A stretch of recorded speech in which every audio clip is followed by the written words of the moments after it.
Hey everyone, welcome back to Direct Focus. We're still on our journey through Steven Spielberg's directorial career. Looking at the IMDb listing of his achievements, it looks like Jurassic Park, Schindler's List, and The Lost World were back to back to back. A director who had steadily been pushing out projects once or twice a year took 4 years off between features. We covered the mental state Spielberg had to get himself into to take a serious look at the Holocaust. This gap may be an indication it took a while to recalibrate back into fantasy and adventure.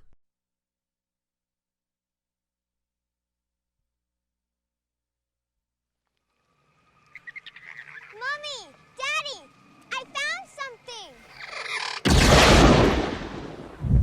A British family on a yacht cruise stumbled upon Site B. And now it's only a matter of time before this lost world is found and pillaged.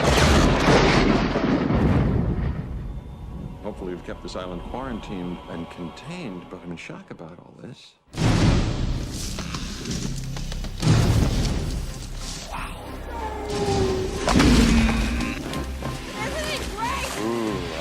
That's how it always starts.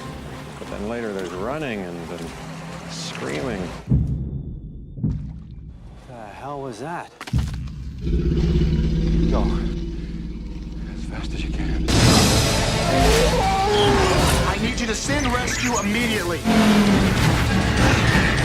Taking dinosaurs off this island is the worst idea in history of bad ideas.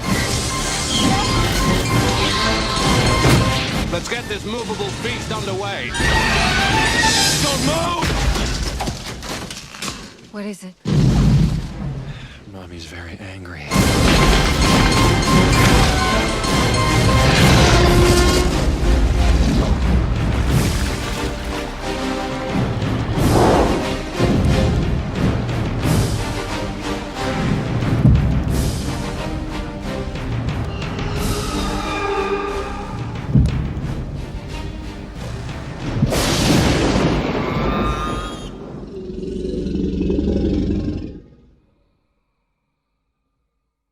Sequels have always had the problem where far too often, especially in the 90s, the sequel was supposed to be the same movie but with more. More action, more jokes, more rehashing, just packed full of more. Even Spielberg isn't immune to this. In fact, he offered up in an interview that he goes into a sequel of a massive hit and his confidence can get the better of him. Of course, no one, let alone an auteur like Spielberg, tries to make a bad movie. Spielberg's brutal honesty about his feelings on sequels are a good indication as to why The Lost World is the only non-Indiana Jones sequel he's directed. Bad movie may be a bit weighty of a term to throw around, but it seems like The Lost World is trashed pretty heavily 22 years on when it comes up. Are these ill feelings really warranted? The overall story of The Lost World is, admittedly, a little flimsy. Jeff Goldblum's Ian Malcolm takes the lead as a guy who is adamant that he will never return Jurassic Park. It's crazy, why would he? Except, his new girlfriend is there. Also, he isn't really going back to Jurassic Park. He's going to a nearby satellite where the dinos were raised. Julianne Moore might be worth staring down prehistoric beasts for. Julianne Moore admitted later on that she only took the role to pay off a divorce settlement. She was also very happy to work with Steven Spielberg. So the people get to the island. That's what's important. When they do, the audience is delivered a staggering 50% more dino action. The less is more storytelling of Jaws is in the past. The horror stylings that made the original Jurassic Park so iconic are lessened. We're given so much more and so many more breeds. This is incredibly exciting, especially as a child, but also to this day. Not all the great horror elements in Steven Spielberg's sequel were gone. Two of the most iconic, most memorable, and best sequences in the movies are Spielberg at his absolute best. The double T-Rex attack on the trailer early on, and later, when the humans are running through the weeds and raptors are hunting them. One thing these two scenes have in common is focusing on the human element reacting to the attacks and less on the dinos themselves. Another sequence commonly remembered, for better or for worse, is the final 20 minutes as the T-Rex is rampaging around San Diego. There are plot details as to why this happens, but these details are often questioned about given the situation the movie lays out. I buy it. Spielberg has admitted that he wanted to try something different. He didn't necessarily want to fall into sequelitis. He wanted to go in a new direction. This sequence was written, but held back. It was going to be saved for a third installment. Late in production, Spielberg thought he would never direct another installment. He also flat out said that he wanted a shot at making his own Godzilla movie. Fun fact, the Japanese tourists fleeing the beast in San Diego are screaming, "I left Japan to get away from this." I personally always made the King Kong comparison. I wasn't entirely wrong, since the SS Venture, which transports the T-Rex to California, is the same name of the ship that Kong was transported on in every iteration of that story. The original ending borrowed largely from a scene in the original Jurassic Park novel that wasn't used.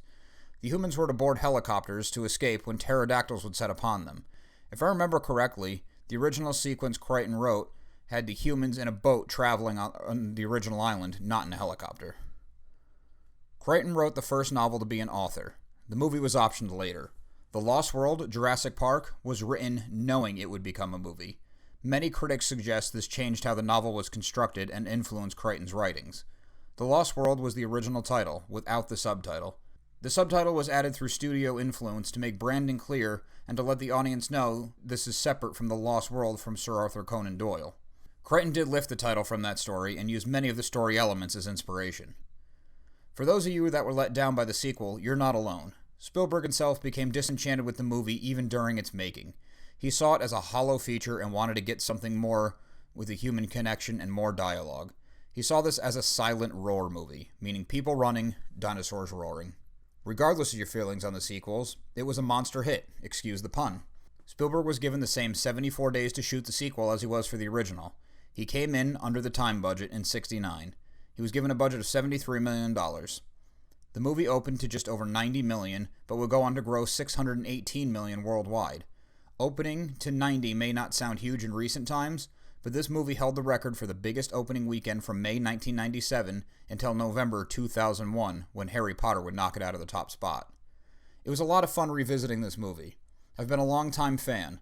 I don't hold it in the same high regard I do the original, but this is one movie that seems to take a beating whenever it's brought up it really doesn't deserve.